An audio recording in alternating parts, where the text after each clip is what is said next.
मैं यहाँ खड़ा हूँ एटा मंडी समिति परिसर में, जहाँ से आगामी 7 मई को होने वाले लोकसभा चुनाव के लिए एटा लोकसभा और आगरा लोकसभा चुनाव के लिए पोलिंग पार्टियां रवाना हो रही हैं। 1133 पोलिंग स्टेशंस बताए जा रहे हैं और पूरी तरह से व्यवस्था चाक चौबंद की गई है। पुलिस और प्रशासन के लोग यहाँ लगे हुए हैं। हमारे बीच हैं एडीएम फाइनेंस आयुष चौधरी जी, उनसे बात करते हैं किस तरह की व्यवस्थाएं रखी गई हैं, पोलिंग पार्टियां रवाना हो रही हैं, क्या स्थिति है। जी सर।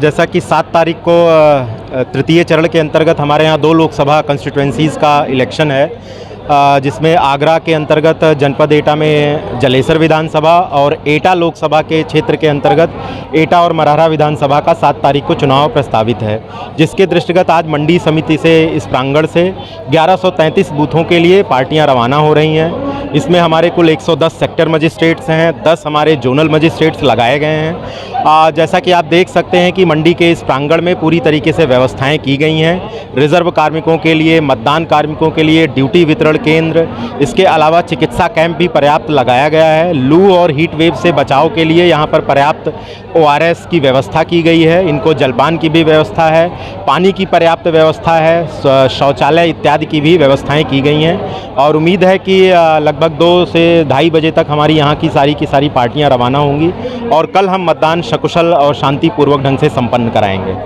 सर, कुल मिला के एटा में जो क्रिटिकल बूथ्स हैं और वल्नरेबल बूथ्स हैं, उनकी कितनी संख्या है, क्या स्थिति है, क्या इंतजाम वहाँ पर किए गए हैं।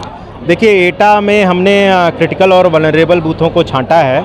लगभग हमारे यहाँ पर 74 के आसपास क्रिटिकल बूथ हैं। हमने क्रिटिकल वल्नरेबल इसके अलावा भी बूथों पर सभी के सभी बूथ हमारे किसी न किसी मीज़र से कवर्ड हैं। कहीं पर CPMF लगाई गई है, जहाँ पर CPMF की व्यवस्था नहीं हो पाई है वहाँ पर हमने webcasting, micro observer, static magistrate और वीडियो कैमरा, कुल मिलाकर के हर एक बूथ किसी भी फोर्स या नॉन फोर्स मीज़र से कवर्ड है।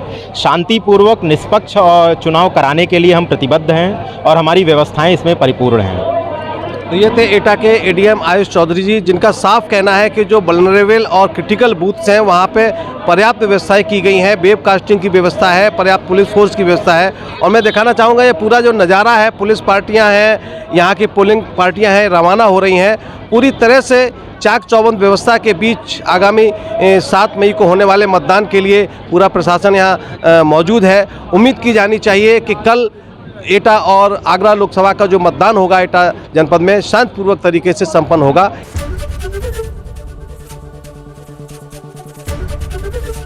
ABP गंगा, खबर आपकी, जुबान आपकी।